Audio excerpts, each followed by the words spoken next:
నీకెవరు దొరకలేదా, నా హస్బెండ్ దొరికిందని కొంచెం గలీజ్ గానే మాట్లాడింది సార్ ఆమె. మీ పెళ్లి చేస్తాను రండి అని అందా? తను అవాయిడ్ చేయడం స్టార్ట్ చేసేసరికి నేను సూసైడ్ ఐటమ్ కూడా చేయాల్సి వచ్చింది సార్. ఒకటైనా సక్సెస్ అయిందా? సక్సెస్ అవ్వలేదు నా సార్. ఆత్మ మాట్లాడి ఉండేది నాకు. నేను మెంటల్ గా ఫిక్స్ అయిపోయాను, ఇంకా తను నాకు కావాలి అని. నువ్వు మెంటల్గా ఫిక్స్ అయ్యావా మెంటలా? సెకండ్ వైఫ్ గా తను నన్ను తీసుకున్నా సరే దానికి కూడా నేను రెడీ అయ్యాను సార్. దీన్ని పిచ్చి అంటారు అని చెప్పారా నీకు ఎవరైనా? నీకు నో చెప్పేవాడు దొరికాడంటే వాడు చచ్చినట్టే.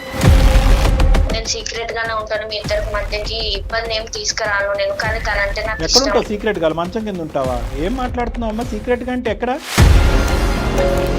ఎలా మాట్లాడాలి నీతో? సిగ్గేస్తుంది. మీరు లవ్ బర్డ్స్ లెక్క తిరగండి. అక్క ఒక్కసారి నేను చెప్పేది విన్నాక నువ్వు. అక్కవతే నీకు అక్కవతి ఎవరివి అసలు నువ్వు? నాకు చెల్లని నేను అనుకోవాలనుకుంటున్నావు నువ్వేమన్నా? ఆ అమ్మాయి ఫోర్స్ చేసిందంట సార్. ఫోర్స్ చేస్తే నువ్వు ఎట్లా వెళ్తావు? నేను కూడా ఇంకో సార్, అది శూర్పణఖ సార్, శూర్పణఖ.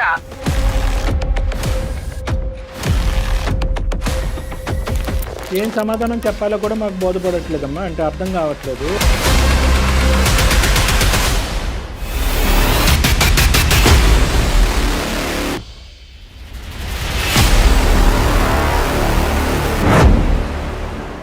నమస్తే కళ్యాణ్. నమస్తే జయ గారు. కళ్యాణ్ గారు, రితిక అనే ఒక అమ్మాయి మనకి మెయిల్ చేసింది. పిల్లలు ఎట్లా ఉన్నారంటే తాత్కాలిక ఆనందం కోసం దాని పర్యవసనాలు ఎలా అయినా ఏం జరిగినా సంబంధం లేదు, తర్వాత సంగతి తర్వాత. ఇప్పుడు హ్యాపీగా ఉన్నామా లేదా, దీనివల్ల మన జీవితం ఏమవుతుంది, ఫ్యూచర్ ఏంటి, కాన్సిక్వెన్సెస్ అస్సలు ఆలోచించట్లేదండి. పక్కవారి జీవితం ఏమవుతుంది, ఈ క్షణాన మనసుకి ఏది తోస్తే అది చేసి చూపిస్తున్నారండి. అలాంటి ఒక ఇష్యూతో మన దాకా వచ్చిందండి రితిక. నాకు చెప్పాలని కూడా నా నోటితో నాకు చెప్పాలనిపించట్లేదు కళ్యాణ్ గారు. అంత బ్యాడ్గా అనిపించింది, హానెస్ట్లీ చెప్తున్నాను. సో ఒకసారి మాట్లాడిద్దరు కానీ. తప్పకుండా జయ గారు.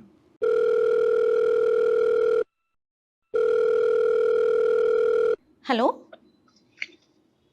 హలో రితిక గారమ్మా, అవునండి. ఎవరు? నేను జయాని, సుమన్ టీవీ అందమైన జీవితం ప్రోగ్రామ్ నుంచి కాల్ చేస్తున్నాను. మేడం మీరా? థ్యాంక్ యూ మేడం, చాలా thank you so much phone చేసినందుకు. ఓకే అమ్మా, నాతో పాటు డాక్టర్ కళ్యాణ్ చక్రవర్తి గారు ఉన్నారు. మీరు మెయిల్లో ఏదైతే అంశాన్ని పెట్టారో అది పూర్తిగా ఎలాంటి అబద్ధం లేకుండా క్లియర్గా ఒకసారి డాక్టర్ గారికి చెప్పండి. Okay madam. రైట్. అమ్మ రితిక, సార్ నమస్తే సార్. చెప్పమ్మా. మా సమస్య ఏంటంటే అది ఎలా చెప్పాలో కూడా తెలియట్లేదు సార్. ఒక చిన్న మిస్టేక్ నా వల్ల జరిగిపోయి, అది మిస్టేక్ కూడా కాదు సార్, నేనే చేశాను, నా చేతుల్లో నేను చేశాను. ఎంతమ్మా నీ వయసు ఎంత? 26. 26. అంటే ఈ మిస్టేక్ ఏంటమ్మా, మీ జీవితంలోనా వేరే వాళ్ళ జీవితంలోనా? లేదు సార్, నేనే వేరే వాళ్ళ జీవితంలోకి వెళ్ళి వాళ్ళ జీవితాన్ని కొంచెం స్పాయిల్ చేయాల్సి వచ్చింది. చెప్పమ్మా, వివరంగా చెప్పు. నేను బెంగళూరులో సాఫ్ట్వేర్ లో వర్క్ చేసేదాన్ని సార్. ఓకేనమ్మా. అక్కడ ఒక అబ్బాయి పరిచయం అయ్యాడు, సతీష్ అని. తనకి ఆల్రెడీ మ్యారేజ్ అయిపోయింది సార్, ఒక పాప కూడా ఉంది. ఆ విషయం నాకు తెలుసు. ముందే అన్ని తెలుసు మీకు? తెలుసు సార్. కానీ పరిచయాలు పెట్టుకుంటారు. ఫస్ట్ ఫ్రెండ్స్ లానే మూవ్ అయ్యాం. తర్వాత ఉండే కొద్ది ఏంటంటే నాకు ఈ సొసైటీని చూసి, ఆ అబ్బాయిలని అందరినీ చూసి తన బిహేవియర్ కొంచెం మంచిగా అనిపించింది సార్ నాకు. పెళ్ళైన వ్యక్తి అయినా కూడా? అవును సార్. ఫస్ట్ నేను ఫ్రెండ్ అని అనుకున్నాను, కానీ అది తెలియకుండానే తన మీద అది ఇష్టం చాలా ఎక్కువైపోయింది సార్. తెలియకుండా ఎందుకు అవుతుందిలే అమ్మా, తెలిసే అయ్యి ఉంటుంది. ఇష్టం అంటే ఇష్టం అంటే ఇంకా తను లేకపోతే నేను ఉండలేనేమో అన్నంత పీక్స్ కి వెళ్ళిపోయింది సార్. అది నీకు ఇష్టం, అతనికి కష్టమా? ఇద్దరికి ఇష్టమేనా? నాకే ఇష్టం సార్. నేను చెప్పాను తనకి, లేదు నాకు పెళ్లి అయిపోయింది, నాకు పాప ఉన్నది, నా లైఫ్ వేరని తను నాకు చెప్పాడు. కానీ నేను తీసుకోలేకపోయాను సార్. తను లేకపోతే ఇంకా నేను ఉండలేనంత స్టేజ్ కి నేను వెళ్ళిపోయాను. అంటే ఉండలేకపోతే ఏంటమ్మా, చచ్చిపోయేంత పనా? అవును సార్. అవునా? అవును సార్. బాగానే చెప్తున్నావు, పోన్లే నిజాయితీగా చెప్తున్నావు. అంతా వన్ సైడెడే, నీ సైడే. అవును సార్, నేను తనకు ఒక రోజు చెప్పేశాను సార్, నువ్వు అంటే చాలా ఇష్టం, అది అందరు అబ్బాయిల మీద రావట్లేదు, నీ మీద చాలా ఇదిగా వస్తుంది నాకు, నువ్వు లేకపోతే నేను ఉండలేకపోతున్నాను, ఇట్లా చెప్పిన దగ్గర నుండి తను అవాయిడ్ చేయడం స్టార్ట్ చేశాడు సార్ నన్ను. అదేలేండి. నేను మెసేజ్లు చేసిన తను రిప్లై ఇవ్వకపోవడం, అంతకు ముందు చూపించిన కేరింగ్ అవంతా తను నన్ను కొంచెం అవాయిడ్ చేసేసరికి ఇంకా నేను దాన్ని తట్టుకోలేకపోయాను సార్. కేరింగ్ అంటే ఏంటి? అంటే తను ఫ్రెండ్ గా మూవ్ అయినా నేను దాన్ని తప్పుగా అర్థం చేసుకుని అది లవ్ గా నేను ఫీల్ అయ్యాను సార్. తను అవాయిడ్ చేయడం స్టార్ట్ చేసేసరికి నేను సూసైడ్ అటెంప్ట్ కూడా చేయాల్సి వచ్చింది సార్. అటెంప్ట్లా సార్ ఒక అటెంప్టా చాలా అటెంప్ట్లా? చాలా సార్లే చేశాను సార్. ఒకటైనా సక్సెస్ అయిందా? సక్సెస్ అయ్యింటే ఈరోజు మాతో మాట్లాడి ఉండేదానివి కాదేమో. సక్సెస్ అవ్వలేదు నీ సార్. ఆత్మ మాట్లాడి ఉండేది. సక్సెస్ అవ్వలేదు, చేసుకోవటానికి కారణం ఏంటి? నిజంగా చనిపోవటానికా లేదంటే అతని చుట్టూ ఉచ్చు బిగించడానికా? తనని నా వైపు తిప్పుకోవాలనే సార్. తిరిగాడా? చాలా నచ్చ చెప్పాడు సార్, నేను వినలేదు. నేను మెంటల్ గా ఫిక్స్ అయిపోయాను, ఇంకా తను నాకు కావాలి అని. నువ్వు మెంటల్గా ఫిక్స్ అయ్యావా? మెంటలా నీకు? నీ ఉద్దేశం ఏంటమ్మా? పెళ్లి చేసేసుకుందాం నాతోనే? అనుకున్నాను సార్. సెకండ్ వైఫ్ గా తను నన్ను తీసుకున్నా సరే దానికి కూడా నేను రెడీ అయ్యాను సార్. సెకండ్ వైఫ్ స్థానానికి రెడీ అయ్యావు? అయ్యాను సార్. మరి ఫస్ట్ వైఫ్ ఒప్పుకోకుండా రెడీ అయిపోయావా? అది నేను అప్పుడు ఆలోచించలేదు సార్. ఫస్ట్ ఏమనుకున్నా అంటే తను నాకు కావాలి, నేను తనని దక్కించుకోవాలి. తర్వాత జీవితాలు చిరుగుతాయి. మెంటల్ నేను ఏం చేశానో కూడా నాకు తెలియదు. తనతో నేను మాట్లాడాను, తను వినట్లేదు. నాకు ఆల్రెడీ లైఫ్ ఉంది, నీ లైఫ్ వేరు నా లైఫ్ వేరు, నీకు మంచి ఫ్యూచర్ ఉంది తను చెప్పినా లేదు నాకు నువ్వే కావాలి. ఎట్లా అంటే ఇంకా తనకు ఒక టార్చర్ లో అయిపోయాను నేను. ఫైనల్ గా అబ్బాయి నీ ఉచ్చులో పడే ముందు, అంటే నీ యొక్క హెరాస్మెంట్ లోనో శాడిజం లోనో ఇంకేం చేయలేక ఇందులో పడే ముందు ఎంత టైం పట్టిందమ్మా? ఎంతకాలం నువ్వు అతన్ని ఇలా వెంటాడావు? 1 year సార్. ఓయ్ బాయ్, ఆ అబ్బాయి నిజంగా 1 year రెసిస్ట్ చేశాడా? తప్పుగా అనుకోకమ్మా, ఇది ఫిజికల్ వాంచా లేదంటే? ఫిజికల్ గా కూడా చాలా, అంటే తనని ఇంకా నేను దక్కించుకోవడం కోసం నేను చాలా, ఇంకా ఎట్లా చెప్పాలంటే ఇది ఇంకా చెప్పినా తప్పులేదు సార్, చాలా దిగజారిపోయానని చెప్పొచ్చు నేను. ఎందుకంటే నేను చేసిన పని అలాంటిది కదా సార్. దిగజారిపోయానని చెప్పినా కూడా తప్పులేదు. ఒక అమ్మాయిగా షేమ్ గా ఫీల్ అవ్వాలి నేను, కానీ నేను చేసింది తప్పు కాబట్టి దాన్ని నేను ఒప్పుకుంటున్నాను సార్. ఈ అబ్బాయితో నేను అమ్మా ఇంక ఇలా అడుగుతున్నాను పచ్చిగా, ఇంకా చాలా మంది ఉన్నారు పెళ్ళైన మగవాళ్ళు? లేదు సార్, తనకు పెళ్ళైందని తెలుసు కూడా తనని చాలా ఇష్టపడ్డాను, అది తప్పే సార్ నాకు ఈ తెలుసు. స్పీడ్ లో నీకు ఎవరు చెప్పలేదా? అమ్మ నాన్న గానీ, ఫ్రెండ్స్ గానీ, స్నేహితులు గానీ? చెప్పారు సార్, నా ఫ్రెండ్స్ చెప్పారు, కానీ నేను ఫిక్స్ అయిపోయాను తను నాకు కావాలి అని. దీన్ని పిచ్చి అంటారు అని చెప్పారా నీకు ఎవరైనా? చెప్పారు మేడం. వాళ్ళ భార్యకి తెలిసి నువ్వు కావాలా, వాళ్ళ భార్య తెలియకుండా నువ్వు కావాలా? నువ్వు కాదు, అతను. అంటే నేను ఫస్ట్ ఏమనుకున్నానంటే ఎవరికి తెలియకుండా మెయింటైన్ చేద్దామని అనుకున్నాం సార్. నేను ఇట్లా సూసైడ్ చేసుకోవడం ఇవన్నీ చేయడం వల్ల ఇక తను కూడా నేను నిజంగానే చనిపోతాను అనుకున్నాడేమో తెలియదు సార్. ఓకే చెప్పాడు తను. బ్లాక్ మెయిల్ ప్రేమ అంటారు దీన్ని. అపార్ట్మెంట్ లో ఉండేవాళ్ళం సార్ ఇద్దరం, ఒక ఫ్లాట్ తీసుకుని ఉంటున్నాం ఇద్దరం, జాబ్ చేసుకునే వాళ్ళం, మంచిగా ఉండేవాళ్ళం.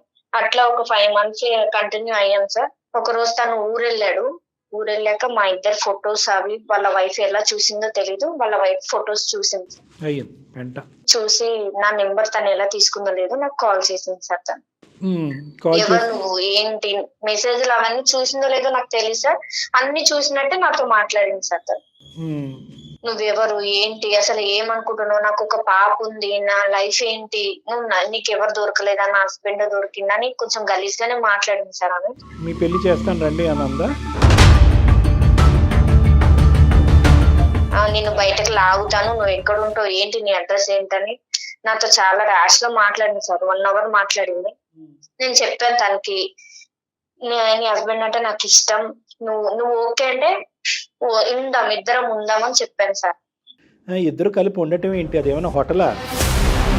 ఫోన్ లో కాదు, ఒకసారి ఇద్దరం మీట్ అవుదాం అని చెప్పాను సార్. నేను ఎక్కడికి రావాలి అని అడిగితే తన ఇంటికి రమ్మంది సార్. నేను బయలుదేరి వెళ్ళాను వాళ్ళ హౌస్ కి. అప్పుడు అసలైన సూసైడ్ అటెంప్ట్ అప్పుడు చూపెట్టి ఉండేది, ఊరుకుందా మరి? అంటే కొంచెం కొట్టింది సార్ నన్ను. కొంచెమే కొట్టిందా? చీపురు కట్టలేదా? పెద్ద గొడవే అయ్యింది. అదేంటంటే వాళ్ళిద్దరిది లవ్ మ్యారేజ్ అంట సార్. అదేబ్బా. ఆ అమ్మాయికి వాళ్ళ హస్బెండ్ అంటే చాలా ఇష్టం అంట సార్. ఆ అబ్బాయికి కూడా అమ్మాయి అంటే ఇష్టమేగా, నువ్వు దూరేంత వరకు. అవును సార్. మరి దూరి పెంట చేసావు. ఇట్లా గొడవ అయిన తర్వాతే ఆమె వెళ్ళిపోయింది సార్ ఇంట్లో నుండి. విడిపోయారు. నీతో కొట్లాడింది అని చెప్పింది, నువ్వేమన్నా ఆ కొట్లాట్లో ఇంకా అతనే నాకు భర్తగా కావాలి, మన ఇద్దరు భార్యలుగా ఉందామని అదే పట్టు. చెప్పాను సార్ నేను ఏది తనని అన్ని తన్నులు తిన్న తర్వాత కూడా అవును సార్ చెప్పాను. నీకు ఇష్టం ఉంటే నేను ఇట్లా ఉంటాను, ఎవరికి తెలియకుండా ఉందాము, నేను సీక్రెట్ గానే ఉంటాను, మీ ఇద్దరికి మధ్యకి ఇబ్బంది ఏం తీసుకురాను నేను, కానీ తనంటే నాకు ఎక్కడ ఇష్టం. ఉంటావు సీక్రెట్ గా? మంచం కింద ఉంటావా? ఏం మాట్లాడుతున్నావు అమ్మా? సీక్రెట్ గా అంటే ఎక్కడ? నేనేమనుకున్నా సెకండ్ వైఫ్ గా ఉన్నా పర్లేదు అని అనుకున్నాను సార్ నేను. ఉంటావు, పాయింట్ బానే ఉంది. ఎంతకాలం ఉంటారు ఎవరికి తెలియకుండా ఎక్కడో లివ్ ఇన్ రిలేషన్షిప్, ఎక్కడో ఒక బయట ఎక్కడో ఎలా ఉంటారు? అలాగే ఎంతకాలం ఉందాం అనుకున్నారు? ఇంకో 5 months పాటు నీతో పాటు ఉన్నాడు, ప్రతిరోజు కట్ చేసుకుంటాను కోసుకుంటానని చెప్పి అతనికి ముక్కుకి గుడ్డ కట్టి అలా ఉంచావా? లేదంటే అవును సార్ ప్రతిరోజు? అవును, తన వైఫ్ గుర్తు తెచ్చుకున్నా సరే నేను ఒప్పుకునేదాన్ని కాదు. సో ఎప్పటికప్పుడు ఆ అబ్బాయి బయట పడాలి అనుకున్నాడు కానీ నీతో సంతోషంగా ఉండాలని అయితే లేదు. ఫిజికల్ రిలేషన్షిప్ కూడా అతన్ని టైఅప్ చేయడానికి, కట్టిపడేయడానికి ఇచ్చినటువంటి ఆఫర్, అంతే కదా నువ్వు? ఏమ్మా అసలు ఏం ఆడపిల్లలమ్మా మీరు? ఎలా మాట్లాడాలి నీతో? సిగ్గేస్తుంది. మీ కన్న తల్లిదండ్రులకి తెలుసా తెలీదా? అసలు దుంకి చచ్చిపోతారు వాళ్ళు నీలాంటి బిడ్డను కన్నందుకు. ఏమ్మా ఏం లేదా? ఒక ఎత్తిక్ లేదా? నచ్చింది ఫిక్స్ అయ్యింది కాబట్టి ముందుకెళ్ళిపోతున్నానంటే అవతల వాళ్ళ జీవితాలు, సంసారాలు. ఇప్పుడు నీ వల్ల వాళ్ళిద్దరు విడిపోయారు, నువ్వు హ్యాపీయా? నువ్వు హ్యాపీ అయి ఉంటావులే, 2 భార్యల బదులు ఒకే భార్యగా నువ్వు ఇప్పుడు. ఇంకా అట్లా గొడవ అయిన తర్వాత వాళ్ళిద్దరు విడిపోయారని తెలిసిన తర్వాత నేను తనకు ఫోన్లు చేస్తే తను తిట్టాడు సార్ నన్ను. నేను నీకు ముందే చెప్పాను కదా, నీ వల్ల నా వైఫ్ నేను వదులుకోవాల్సి వస్తుంది, నా పాప ఫ్యూచర్ ఏంటి, నా వైఫ్ ఒక్కతే ఎట్లా చూసుకుంటది నా పాపని, మేము మంచిగా హ్యాపీగా ఉండేవాళ్ళం, నువ్వు మధ్యలో వచ్చావు, నేను నీకు ముందే చెప్పాను వద్దు, ఇది కరెక్ట్ కాదు అని నేను చెప్పాను. నేను తనకు ఒక మాట ఇచ్చాను సార్, ఎవరికన్నా తెలిస్తే నేను నీ మధ్యలో ఎలా వచ్చాను అలానే వెళ్ళిపోతాను అని చెప్పాను సార్. నేను తనకి మాట ఏం ఇచ్చాను. చీకటి బ్రతుకమ్మ ఇది? ఏం కండిషన్లు, ఏం రూల్స్ అండ్ రెగ్యులేషన్స్ ఇవి? అంటే ఎవరికన్నా తెలిస్తే కంటే జీవితాంతం ఇలా చీకట్లోనే ఉందాం అనుకున్నారా? తెలుస్తుంది అని అసలు అనుకోలేదు సార్, నేను నిజంగా తెలియకుండా ఉండాలనే అనుకున్నాను. కానీ తన ఖచ్చితంగా వైఫ్ ఎక్కడో నట్టో బోల్టో పోయిందిరా నీకు, అర్జెంటుగా బిగించాలి అది. నాకైతే మాత్రం ఇదేదో, సారీ నేను ఇలా అంటున్నాను, ఆడపిల్లలతో ఇలా మాట్లాడను, ఇదేదో ఫస్ట్ అటెంప్ట్ ఎక్స్పీరియన్స్ లాగా నాకు అనిపించట్లేదమ్మా. నువ్వు ఈ ప్రయత్నాలు చాలా చేసి ఫైనల్గా ఒక బక్కరగాడు దొరికేటప్పటికి వల్లో వేసుకున్నావు. మరి నీకు మరీ అంత దిక్కులేనటువంటి పరిస్థితి ఏంటమ్మా? చదువుకున్నావు, సాఫ్ట్వేర్ ఉద్యోగం చేస్తున్నావు, ఆ అమ్మాయి అంత కొట్టి తిట్టినా కూడా అప్పుడైనా ఆ అమ్మాయి కాళ్ళ మీద పడి తప్పు ఒప్పుకుని క్షమాపణ అడిగి బయటికి వెళ్లకుండా ఇంకా నువ్వు అదే పాట పాడి బయటకు వచ్చేటప్పటికి వాళ్ళిద్దరు విడిపోయారు. మరి 3వ వ్యక్తికి తెలిసాక నేను విత్డ్రా అవుతాను అన్నావు కదా, మరి 3వ వ్యక్తి కాదు భార్యకే తెలిసినప్పుడు నువ్వు అప్పటికే విత్డ్రా అవ్వాలి కదా. ఆ అమ్మాయి అంత తిట్టి అవమానించినప్పుడు మళ్ళీ నేను పట్టిన కుందేలకు 3 కాళ్ళు అన్నట్టు బయటకు అలా నడుచుకుని వస్తే? నేనేమనుకున్నా, ఎక్కడ ఒక హోప్ ఉంది సార్, అంటే ఇప్పుడు మొత్తం వాళ్ళ వైఫ్ కూడా తెలిసిపోయింది, గొడవైంది, వదలడేమో నన్ను, ఇన్ని మంత్స్ రిలేషన్ లో ఉన్నాం కదా, నన్ను వదిలిపెట్టాడేమో అని అనుకున్నాను సార్. ఇన్ని మంత్స్ రిలేషన్ లో నిన్ను వదిలిపెట్టడు, అందరి సమక్షంలో ప్రేమించి పెళ్లి చేసుకుని ఒక బిడ్డకి తండ్రి అయినోడు ఆ అమ్మాయిని వదిలేయాలి. నిజంగా డాక్టర్ గారు అన్నట్టు నీకు కొంచెం ప్రాబ్లం ఏదో ఉందమ్మా, అనకూడదు ఈ మాట, అనొచ్చేమో. జీవితాలు నాశనం అవుతున్నప్పుడు ఏమన్నా అనొచ్చు. ఒక పంచే మీ పేరెంట్స్ ని పిలిపించి ఒకసారి డాక్టర్ గారు మాట్లాడతారు. పేరెంట్స్ తో కూడా మాట్లాడాను మేడం, తనంటే ఇష్టం అని చెప్పాను, మా పేరెంట్స్ కూడా చెప్పాను నేను. మా పేరెంట్స్ కూడా తిట్టడం కుట్టడం అన్ని జరిగింది మేడం, కానీ నేను మర్చిపోలేకపోయాను తనని. మళ్ళీ వస్తాడేమో నా దగ్గరికి అని చాలా వెయిట్ చేశాను మేడం నేను. అసలు నువ్వేం నిన్ను అప్పుడే మాట్లాడుతున్నావమ్మా? పేరెంట్స్ కాదు, మామయ్యలు కాదు, పెద్దనాన్నలు కాదు, నీకు అర్జెంటుగా అప్పుడు తీసుకెళ్ళి సైకాట్రిస్ట్ దగ్గర పట్టుకెళ్ళి హాస్పిటల్లో అడ్మిట్ చేసి ఒక 2-3 కరెంట్ షాకులు ఇప్పిస్తే అప్పుడు నీ మత్తు వదులుతుంది అంతే. ఇంకేం చేయాలో ఇలాంటి మత్తులు, పిచ్చి మత్తులకి. మంచి ప్రేమించుకున్న జంట జీవితాల్లో, ప్రేమించి పెళ్లి చేసుకుని ఒక బిడ్డను కన్న జీవితంలో నిప్పులు పోసావంటారు చూడు, ఇదే నిప్పులు పోయటం. ఇప్పుడు ఏం చేయాలని మా దగ్గరికి వచ్చావు? నాకు నా మీద నాకే బ్లేమ్ వస్తుంది సార్, అంటే నా మీద నాకే చిరాకు వస్తుంది. నేను చేసిన ఒక చిన్న మిస్టేక్ వల్ల ఒక లైఫ్ స్పాయిల్ అయిపోయింది. ఒక చిన్న పాప ఉంది వాళ్ళకి, ఆ పాప నేను ఒక మూవీలో చూసాను సార్, ఇప్పుడు హస్బెండ్ తప్పు చేశాడని వైఫ్ బిడ్డతో సహా చనిపోయింది. ముందు చూడలేదా మూవీ? ముందు చూడలేదు సార్, అంటే మెంటల్ గా ఫిక్స్ అయిపోయాను. నాకు అసలు లెక్క ప్రకారం ఇప్పుడు చేయాలి సూసైడ్ అటెంప్ట్, ఇప్పుడు చేయలేదే నువ్వు? ఇప్పుడు చేయవా? చెయ్యను సార్, వాళ్ళిద్దరిని కలపాలని నేను అనుకుంటున్నాను సార్. అందుకే నేను ఎవరి దగ్గరికి వెళ్ళినా సరే నన్ను తప్పుగానే చూస్తారు సార్, ఎందుకంటే నేను చేసిందే తప్పు పని. ఇంతమంది చచ్చిపోతున్నా, ఇన్ని జీవితాలు నాశనం అయిపోయిన బుద్ధిరాని నువ్వు ఒక సినిమా చూసి ఒక భార్య పిల్లలు ఇలా చచ్చిపోవచ్చు, ఒక ఆడది ఎంటర్ అవుతాయి కనుక అనేటటువంటి ఆలోచనతో మారిపోయి ఈ రోజు అందమైన జీవితం ఫోన్ చేసావు. అన్ని ఎక్స్ట్రీమ్స్ ఆ పిల్లలు. సినిమా మార్చేసిందమ్మా నిన్ను, జీవితాలు మార్చలేదు. కానీ ఇప్పుడు మాకు దానికా ఫోన్ చేసావు అంటే వాళ్ళిద్దరిని కలపమనా? అవును సార్. ఆ అబ్బాయి ఇంకా టచ్లోనే ఉన్నాడా నీతో? లేదు సార్, తను నాకు కాంటాక్ట్ అవ్వట్లేదు. నీ కాంటాక్ట్ అవ్వట్లేదు? తన ఫ్రెండ్స్ అడుగుతున్నా సరే వద్దు, ఇక్కడతో వదిలేసే అంటున్నారు. అమ్మ దయచేసి అతన్ని కాంటాక్ట్ చేసే ప్రయత్నం మాత్రం చేయమాకు తల్లి, బతికుండని అతన్ని. ఆ అమ్మాయి టచ్లో ఉందా? ఉంది సార్. పోనీ ఆ అమ్మాయి చెప్పిందా అతని పరిస్థితి ఏంటి, ఎక్కడ ఉంటున్నాడని? ఈ అమ్మాయి ఆ బిడ్డను లేదు సార్, లేదు చెప్పట్లేదు. నువ్వు వచ్చావు కదా మధ్యలో, నువ్వే ఉండు. నన్ను అంత ఇష్టపడి కూడా నన్ను కాదని నీ దగ్గరకు వచ్చాడంటే తనని నేను ఎలా నమ్మాలి? అది నా ప్రెషర్ వల్ల వచ్చాడు, నేను ఇలా చెప్పాను సార్. బలవంతం చేశాను, చచ్చిపోతానని బెదిరించి ప్రతిరోజు కట్టిపడేశాను, ఒక రూమ్ లోకి తీసుకెళ్ళని చెప్పలేకపోయావా? నేను చెప్పాను సార్, తనకి ఎంత చెప్పాలో, నా వరకు ఎంత అవుతుందో నేను అంతా చెప్పాను, కానీ తను వినట్లేదు సార్.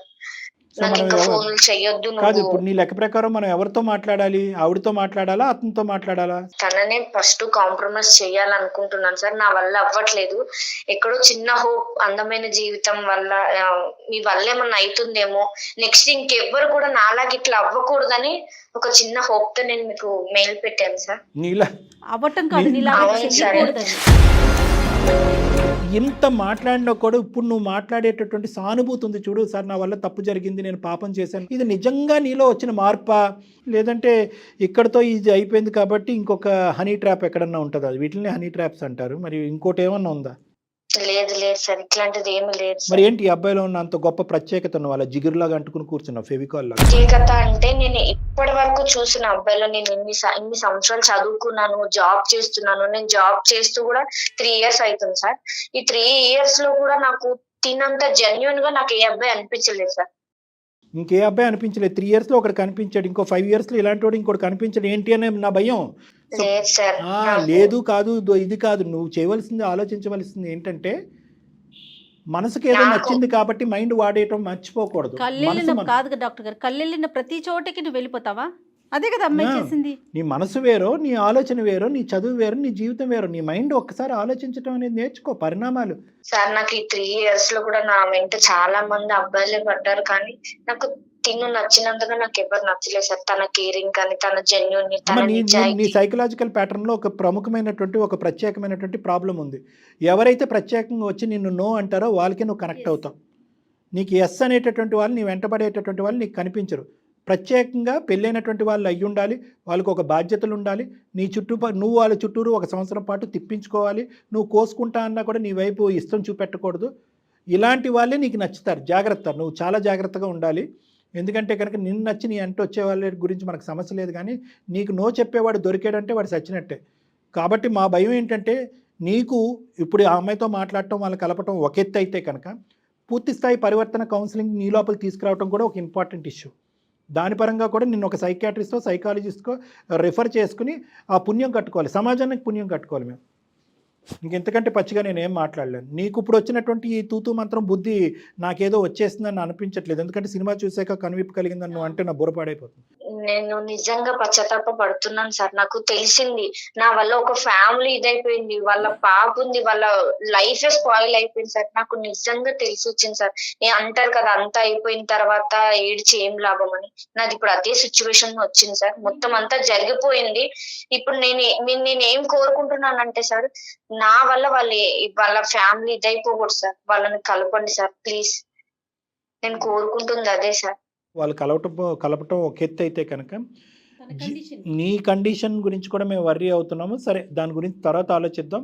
దే గురించి అయితే కనుక నువ్వు ఈమెయిల్ పంపించా. నిజంగా ఈరోజు ఈమెయిల్ అమ్మ, ఈమెయిల్లో ఉన్న కంటెంట్ వివరించడానికి జయ మేడం చాలా ఇబ్బంది పడ్డారు ఈరోజు.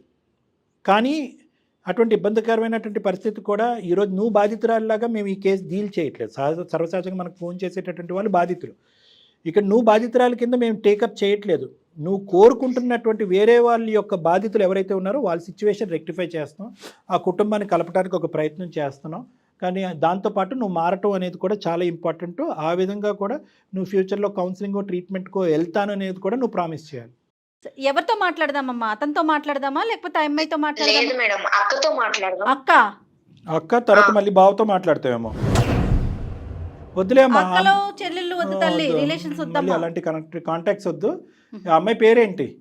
పద్మ మేడం. పద్మలాగే ఉండను. ఇప్పుడు రిలేషన్షిప్ కలపొద్దు. ఆ రిలేషన్ వద్దు, ఈ రిలేషన్ వద్దు. అసలు వద్దన్నదే అక్క అని. కల్పమ్మ కనెక్ట్ చేయి ఒకసారి మరి. ఓకే. మీకు అర్థమైందా కళ్యాణ్ గారు నేను ఈ మెయిల్ చెప్పలేకపోతున్నానని ఎందుకన్నాను? అంటే అందులో ఆ అమ్మాయి వయస్సు, మాట్లాడే తీరు, మెచ్యూరిటీ కాస్త ఏదో ఇబ్బంది ఉన్నట్లుందండి, నాకు అట్లా అనిపించింది. The person you are speaking with has put your call on hold. Please stay on the line. మీరు మాట్లాడే వ్యక్తి. హలో హలో అక్క, నేను రితికాని. రితికనా? నేను అక్క రితికాని, సతీష్ ఎక్స్. ఎందుకు ఫోన్ చేస్తున్నావు నాకు? ఏమవసరం? ఇంకేం చేయాలనుకుంటున్నావు నువ్వు? అసలు నువ్వు మాట్లాడకు. అసలు నాకు ఎందుకు కాల్ చేసినావు నువ్వు? ఇంకెంత నువ్వు ఫోన్ చేయకని చెప్పిన నేను నీకు. నువ్వు ఎందుకు ఫోన్ చేస్తున్నావు? నేను మళ్ళీ నీ లైఫ్ లోకి రావాలని అనుకోవట్లేదు అక్క. నేను నువ్వు వచ్చినావు, అన్ని చేసినావు, అయిపోయింది. ఇంకా అయిపోయింది. ఇంకేం చేయాలనుకుంటున్నావు? ఇంకేమైనా ఉందా చేసేది? ఇప్పుడు బజార్ లో పడినాం, ఇంకెక్కడైనా పెడతామని చూస్తున్నావా? నేను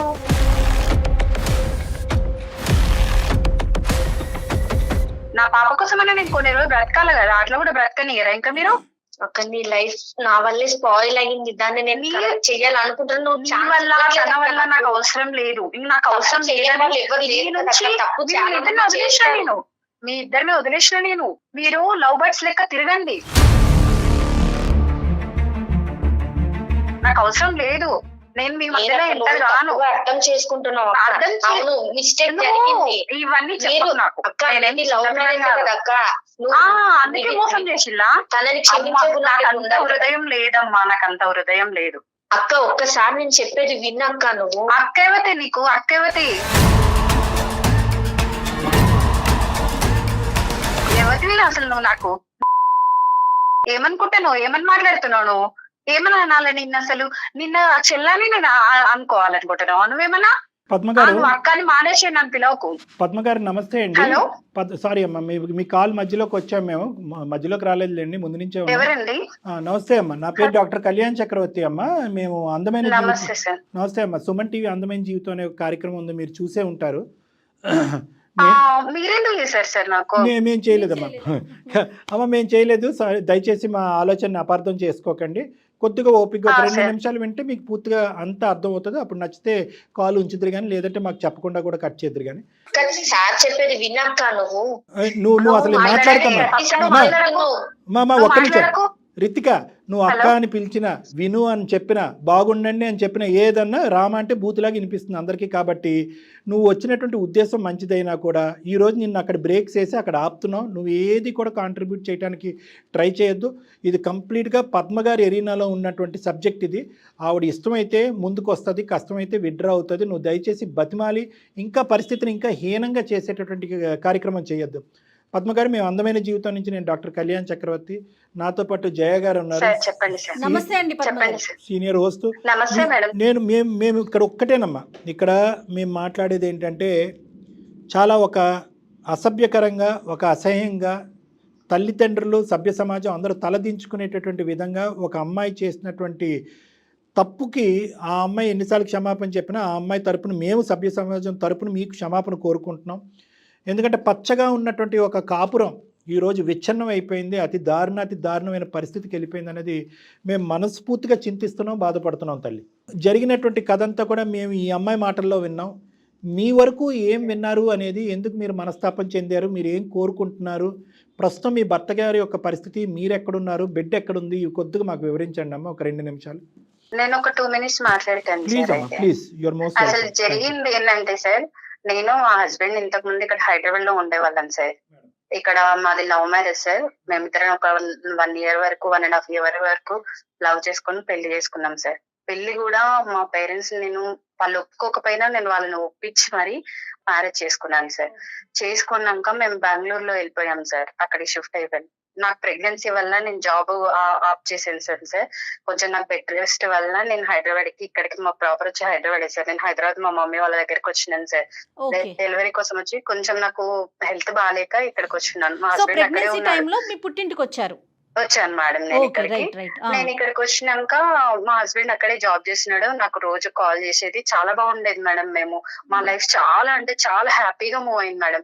ఇంత లైఫ్ నాకు దేవుడు ఇచ్చినందుకు చాలా గ్రేట్ అని నేను బాగా అదైపోయినా. నేను మా పేరెంట్స్ కూడా సరే బాగుంటున్నారని చెప్పేసి వాళ్ళు కూడా హ్యాపీగా ఫీల్ అయ్యారు. మా బేబీ పుట్టిన తర్వాత 1 year నుంచి మేడం సరిగా మాట్లాడడం లేదు, సరిగా రావడం లేదు.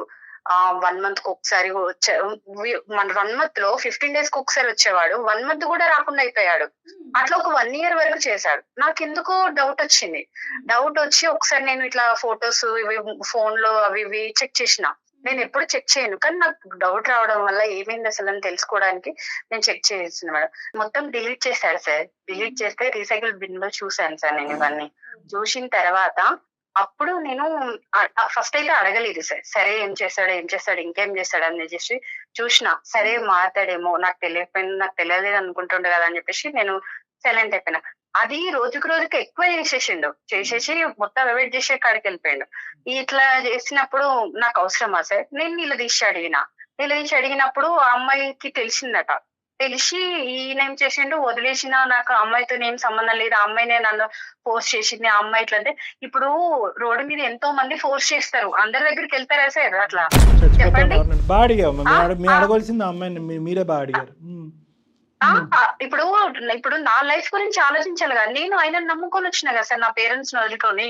ఇప్పుడు తను రమ్మన్నదని తన దగ్గరికి వెళ్ళిపోతాడు. అంటే నేను ఎట్లా కనిపిస్తున్నాను దానికి? అట్లా చేయడం పద్ధతి అవుతుంది సార్. నా సిచ్యువేషన్ నుండి ఆలోచించండి సార్. నా పేరెంట్స్ కి ఏం చెప్పాలి నేను? ఇవన్నీ అంటే మోసం చేయడానికి నన్ను పెళ్లి చేసుకుంది అయినా. అక్క తను నిన్న మోసం చెయ్యలేదు అక్క, నేనే తనని. నువ్వు మాట్లాడకు. నాకు టైం ఇచ్చినప్పుడు నేను మాట్లాడుతున్నా కదా, నువ్వు ఎందుకు మాట్లాడుతున్నావు మధ్య మధ్యలో వచ్చి? మాట్లాడకు, నీకు అర్హత లేదు, నాకు అక్క అని పిలవకు. ఇంకొకసారి చెప్తాను, నేను అస్సలే బాగోదు. ఇంకా చాలా చేసినావు నువ్వు, నీ దగ్గర నుంచి నేను చాలా చూసినా. ఇంకా చూసా అవసరం నాకు లేదు అసలు. రితిక, నువ్వు అక్క అనే పిలుపు పిలుస్తుంటే మాకు కూడా ఇరిటేషన్ వచ్చేస్తుందమ్మా. దయచేసి ఆ పిలుపు పిలవకు, అర్థమవుతుందా? వద్దు మేడం, ప్లీజ్, నాకు వద్దు. తనతో మాట్లాడే ఉద్దేశం నాకు అస్సలే లేదు. అసలు తను వస్తే మాత్రం నేను వెళ్ళిపోతా. ఇప్పుడు ఇక్కడ వచ్చి కాల్లో ఉండను నేను అసలు. రితిక, నువ్వు కొంచెంసేపు సైలెంట్ గా ఉండాలి. Okay madam. ఇట్లా చేసిండ్రు సార్ వాళ్ళు. సరే, ఆ అమ్మాయి ఫోర్స్ చేసిందంట సార్. ఫోర్స్ చేస్తే నువ్వు ఎట్లా వెళ్తావు? నేను కూడా ఇంకొక అబ్బాయిని చూసుకుంటా సార్. అలాంటి మాటలు ఎందుకులేమ్మా?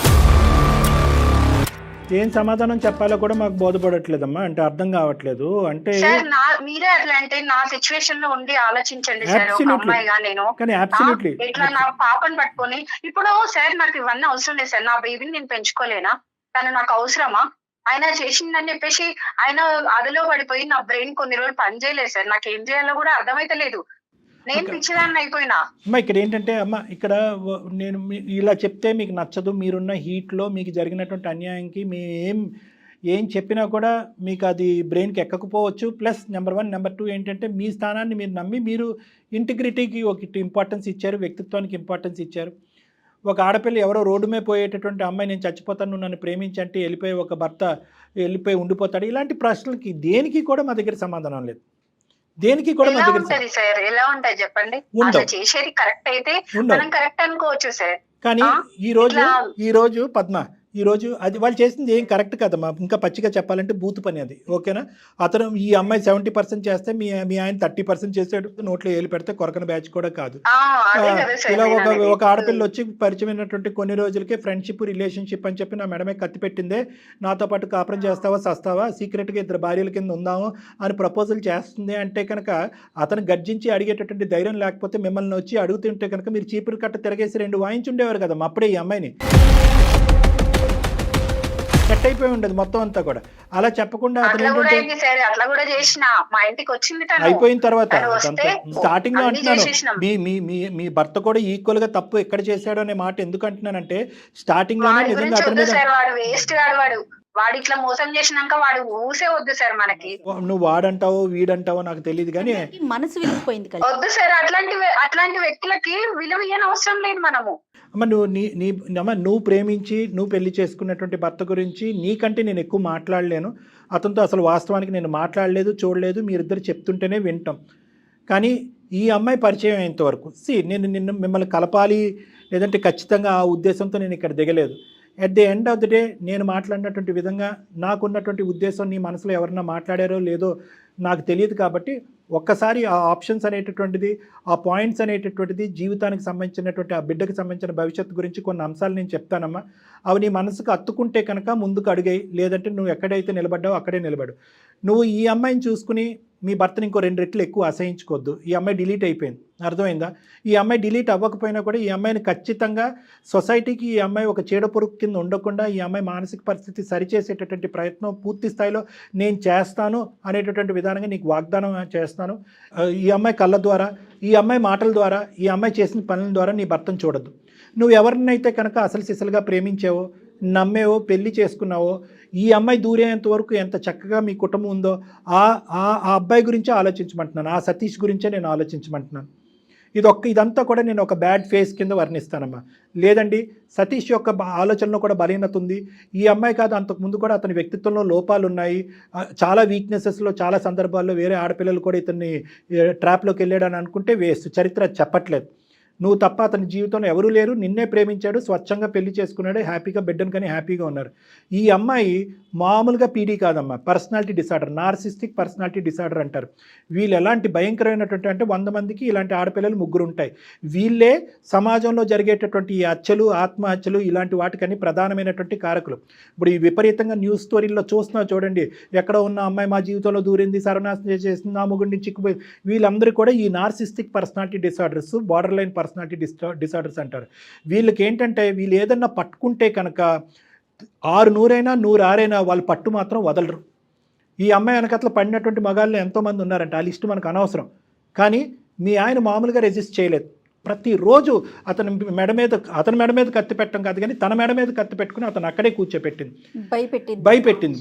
మీ ఆయన ఎక్కడ భయపడ్డాడు అంటే కనుక, అరే ఇంత సాఫీగా మన ప్రయాణం జరుగుతుంది, ఇదేదో నా మట్టుకు నేనే ఇది తుంచేద్దాం, తీసేద్దాం, డైల్యూట్ చేసేద్దాం, నా మట్టుకే నేను డీల్ చేద్దాం, ఇది నా వైఫ్కి చెప్తే కనుక ఇంకా అపార్థం చేసుకుంటుందనే ఉద్దేశంతో ఏంటంటే రోజులు వారాలు నెలలైనవి. సో వీళ్ళ రిలేషన్షిప్ అప్పటికే ఏంటంటే వీళ్ళిద్దరూ ఒక బలహీనమైన క్షణంలో ఆ విధంగా కూడా ఫిజికల్గా కూడా ఇది అయిపోవడంతో అతను భయపడటం మొదలుపెట్టి సింగిల్ హ్యాండెడ్గా ఈ అమ్మాయిని తప్పించడానికి ప్రయత్నం చేసి పెద్ద తప్పు చేశాడు. మామూలు ఒత్తిడి పెట్టలేదమ్మా మీ భర్త మీద. ఈ అమ్మాయి గురించి నేను మాట్లాడతాను, నువ్వు డైరెక్ట్గా క్లినిక్కి వస్తే కనుక ఈ వ్యక్తిత్వాలు ఎంత మంచి వ్యక్తినైనా కూడా ఎలా బొట్టులో వేసి ట్రాప్ చేసి జీవితాలను సర్వనాశనం చేస్తారు. ఇలాంటి అమ్మాయిలు నా దగ్గర ఎంతోమంది ఉన్నారు. వీళ్ళు కాలు తొక్కేస్తారు, తర్వాత సారీ చెప్తారు. బాధ ఎవరిది? మీ ఆయనది తప్పుంది కాదనట్లేదు, కానీ ఎంత శాతం తప్పుంది అతని గురించి నీకు ఎంతవరకు తెలుసు? ఇప్పుడు అతని పరిస్థితి ఎలా ఉందో నాకు తెలియదమ్మా. ఈ అమ్మాయి కూడా చెప్పలేకపోతుంది. నీకైనా తెలుసా మీ ఆయన పరిస్థితి ఎలా ఉందో? అంటే ఇట్లా కొన్ని వ్యసనాలకి అలవాటు పడ్డాడని, డ్రింక్ చేస్తున్నాడని, హెల్త్ బాగా ఖరాబ్ అయిపోయిందని తెలిసింది సార్. నాకు కూడా చాలా సార్లు వచ్చి నన్ను బ్రతిమలాడిండు సార్, కానీ నేను కాంప్రమైజ్ కాలేకపోయాను కూడా. నేను వద్దు అని ఇంకా డిసైడ్ అయిపోయాను సార్. ఆయన పట్ల ఏమి ఇంకా ఆలోచించదలుచుకోలేదు నేను. అది ఓకే, నువ్వు ఆలోచించద్దు అంటే నేను ఆ మనిషిని చూడలేదు, ఆ మనిషితో మాట్లాడలేదు కాబట్టి నిన్ను ఒకే ఒకటి సిన్సియర్గా ఆనెస్ట్గా ఒక మనసున్న మనిషిగా నిన్ను ఒకే ఒక పాయింట్ అడుగుతున్నానమ్మా. నిజంగా అతని తప్పుని అతను రియలైజ్ అయ్యి నీ కాలమే పడ్డాడా? అవును సార్. ఒక్క తప్పిదం జీవితంలో, అది కూడా చేసినాక నేను ఎట్లా ఆయనని యాక్సెప్ట్ చేయాలి చెప్పండి సార్? ఆయన తప్పుని నేను ఎట్లా ఒప్పుకోవాలి? ఇంకా ముందట కూడా చేయడానికి నాకు గ్యారెంటీ ఏంటి సార్? ప్రేరేపించబడినట్టు సార్, చెయ్యడు ఒక్క నువ్వు వదిలేసిన నువ్వు సర్టిఫికెట్ మధ్యలో మాట్లాడతాను కదమ్మా. అవసరం లేదు, నాకు అవసరం లేదమ్మా, ఎవరి గురించి నాకు అవసరం లేదు. విస్తరలో అన్నం అంటే వడ్డించిన తర్వాత నువ్వు వచ్చి తూ అని అంటున్నావు. అమ్మా రితిక, నువ్వు మాట్లాడద్దు. నువ్వు ఇస్తావా సర్టిఫికెట్ మారేడని? వాళ్ళని కలపమంటావా వద్దంటావా? కలపమని చెప్తున్నా. తన వైఫ్ అంటే చాలా ఇష్టం తనకి, అది నాకు తెలుసు సార్. నువ్వు తెలుసుకొని ఎట్లా చేస్తే బాగుంటదని చేసినావు కదా ఇన్ని రోజులు. చూస్తారని నేను ఎక్స్పెక్ట్ చేయలేదు సార్. సర్లే నువ్వు పాత స్టోరీ మళ్ళీ సినిమా తిప్పద్దు కానీ నీ వ్యక్తిత్వం గురించి తర్వాత మాట్లాడుకుందాం. అమ్మ ఈ అమ్మాయితో అసలు జోక్యం లేదమ్మా. అమ్మ ఈ అమ్మాయి అసలు ప్రస్తావన వద్దు. మీ ఆయన మారేడా లేదా అనేటటువంటిది ఈ అమ్మాయికి ఏం తెలుసు? పిచ్చిమోహం. ఈవిడ ఏదో పట్టుకుని ఏదో ఏలాడుతూ అందరి జీవితాలు నాశనం చేస్తుంది. అమ్మాయితో చాలా పని ఉంది మాకు, తర్వాత చెప్తాను నేను అది. నాకు నీ వరకు మాత్రం నీ భర్త ఈరోజు అతని పరిస్థితి ఏమీ బాగాలేదు అని అంటున్నావు. బిడ్డను బాగా చూసుకునేవాడు, భార్యను బాగా చూసుకునేవాడు. కేవలం ప్రెగ్నెన్సీ టైంలో ఈ అమ్మాయి పెట్టినటువంటి మానసిక పరమైనటువంటి ఇన్ఫ్లుయెన్షియల్ బ్లాక్మెయిల్ ఒత్తిడి ఇది. ఆ ఒత్తిడికి అతను తలొగ్గి ఒక తప్పు చేశాడు. నువ్వు ఇప్పటికిప్పుడు నువ్వు ఏదో ఒప్పేసుకుని నా మాట మీద గౌరవంతోనో ఇంకోటో ఏదో ముందుకెళ్ళిపోమని నేను అనట్లే.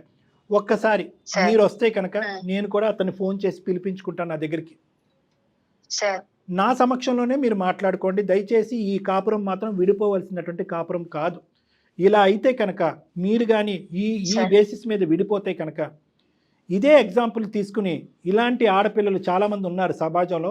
ఈ మొత్తం ప్లాట్ఫామ్ని, ఈ ఎపిసోడ్ని వాళ్ళకి కావాల్సినటువంటి విధంగా వాడుకుని అరే ఇలా పొల్ల పెడితే కనుక విడిపోతారనమాట అనేటటువంటిది ఎగ్జాంపుల్ కింద తీసుకుని ముందుకెళ్తారమ్మా. మీరిద్దరు భార్యాభర్తలు మీ ప్రేమ నిజమైంది అనేటటువంటిది ప్రూవ్ చేసుకోవాలి.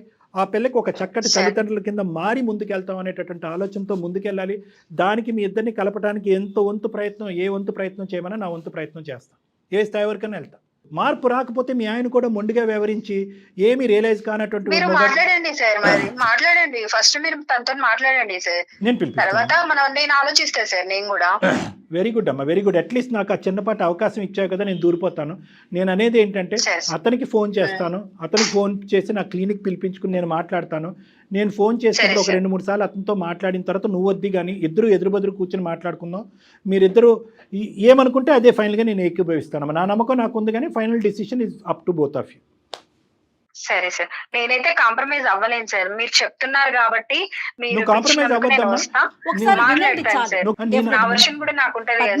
మాట్లాడినప్పుడు అవి కూడా చెప్పగలుగుతాను నేను. పద్మ గారు ఒక్క మాట మీరు చెప్పేది 100% కరెక్టే, కానీ డాక్టర్ గారు మేము ఏం చెప్తున్నాం, మీరు అసలు ఒకసారి రండి, ఆ తర్వాత మీరే డెసిషన్ తీసుకోండి.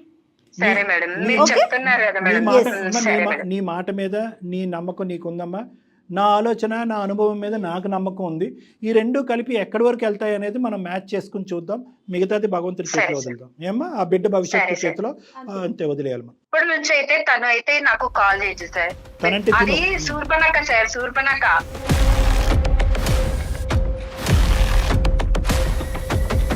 అది నాకు కాల్ చేయదు సార్, ప్లీజ్ సార్. మీరు దయచేసి దాంతో ఇంకోసారి తను మాత్రం మాట్లాడిపోవద్దు. మీకే కాదు, ఎవరికి కాల్ చేయదు. ట్రై నాకు అవసరం లేదు, నువ్వు వచ్చినావంటే నేను కలవను ఇంకా కూడా నాకు అవసరమే లేదు, నాకు అవసరం లేదమ్మా. ఓకే అండి పద్మ గారు ఆవిడ మీకు కాల్ చేయదు, మీరు కట్ చేయండి, మీతో నేను మళ్ళీ మాట్లాడతాను. థ్యాంక్ యూ సో మచ్ అండి. థ్యాంక్ యూ అండి, థ్యాంక్ యూ. మా మాట విన్నందుకు ధన్యవాదాలు. అమ్మ రితిక, నువ్వు ఉన్నావా? ఉన్నాను మేడం. ఏం మాట్లాడుతున్నావే తల్లి, నీకు అసలు కొంచెమన్నా ఉందా? అర్జెంటుగా నువ్వు కలవాలేమో డాక్టర్ గారిని. ఏమో నీకు వేరే ప్రోగ్రామ్ పెడదాం. ఒక్కసారి అసలు ఈ అమ్మాయిని చూడాలండి డాక్టర్ గారు మీరు ఫస్ట్. అమ్మ నీ స్థానం ఏంటనేది నీకు అర్థమైంది కదా రితిక. నువ్వు ఎక్కడ నిలబడాలో అక్కడ నిలబడాలి. మార్పు అనేటటువంటిది రావాలి. మీ తల్లిదండ్రుల సమక్షంలో నీకు కూడా నేను తీసుకొచ్చి కౌన్సిలింగ్ చేయించాలి. వాళ్ళని కూడా నిన్ను కొద్ది గ్రిప్లో పెట్టుకోవాలి. నిన్నలా అయితే మాత్రం ఒంటరిగా ఉండకూడదు. నువ్వు ఏ ఊరు వెళ్తే ఆ ఊరికి మీ తల్లిదండ్రులు కూడా వెళ్ళాలి. అక్కడ ఏ సైకియాట్రిస్ట్ సైకాలజిస్ట్ ఉంటే వాళ్ళ దగ్గర కౌన్సిలింగ్ చేసుకోవాలి. అర్జెంటుగా నీకు ఒక మగాడిని ఇచ్చి పెళ్లి చేయాలి. ఈ ఎజెండా అంతా నిండేంత వరకు దయచేసి ఈ కౌన్సిలింగ్, ఈ మానిటరింగ్, ఈ సూపర్విజన్ లూప్లోంచి మాత్రం బయటికి రాకమ్మా. నీకు సత్కోటి వందనాలు. నువ్వు ఈరోజు ఏదైనా మంచి పని చేసావు అంటే కనుక ఈ పరిస్థితిని మా వరకు తీసుకొచ్చి వాళ్ళని కలపటం అనేటటువంటి దానికి మేము ధన్యవాదాలు, హర్షిస్తున్నాం. ఆ ఒక్కదాని వల్ల మేము చాలా హ్యాపీగా ఫీల్ అవుతున్నాం. ఇది కూడా నువ్వు చేసి ఉండకపోతే కనుక అసలు నిన్ను ఇంకా సమాజం మేము ఇంకెంత చెదిరించుకుని అసహించుకునే వాళ్ళం. తప్పకుండా నువ్వైతే మాత్రం డాక్టర్ గారిని కలవాలమ్మా. Okay madam. అమ్మ దయచేసి నువ్వు మాత్రం వాళ్ళ జీవితాన్ని ఉద్ధరించే కార్యక్రమం ఏం చేయకు, ముందు నీ జీవితం ఏదో నువ్వు చూసుకో. అర్థమవుతోందా? అర్జెంటుగా డాక్టర్ గారిని కలవండి. మళ్ళీ అది వదిలేసాయి. నీకు దండమే తల్లి, ముందు అసలు వాళ్ళిద్దరిని వదిలే, వాళ్ళ జీవితం వాళ్ళు బతుకుతారు. ముందు నీ గురించి నువ్వు చూసుకో. వాళ్ళిద్దరు కలిస్తే వెళ్ళకపోవడం కాదు కదమ్మా, వాళ్ళు కలవకపోయినా అది నీకు అనవసరం. నువ్వు చెప్పాల్సింది చెప్పా, మేము చేసే ప్రయత్నం మేము చేసావు. వాళ్ళిద్దరి దగ్గర నుంచి నువ్వు దూరంగా ఉండు. అన్ని పెళ్ళైన జంటల దగ్గర నుంచి దూరంగా ఉండు. నువ్వు మీ పేరెంట్స్ నెంబర్లు పెట్టి తల్లి నాకైతే. బాయ్ అమ్మా, బాయ్, థ్యాంక్ యూ. అర్జెంటుగా ఈ పిల్లతో కాదు డాక్టర్ గారు మాట్లాడాలి, తల్లిదండ్రులతో మాట్లాడాలండి అమ్మాయికి. ఎందుకంటే మనం ఇంత కోపంగా మాట్లాడినా తన వర్షన్ ఎక్కడ మార్చుకోవట్లేదు. చూసారా, అదేంటి మీరు నన్ను అట్లా అంటున్నారు అన్నట్లా, అంటే తనకి నిజంగా ఏదో ఇబ్బందులోనే ఉంది. చూద్దాం ఇది అది రెండు చేద్దాం. తప్పకుండా డాక్టర్ గారు. నమస్తే.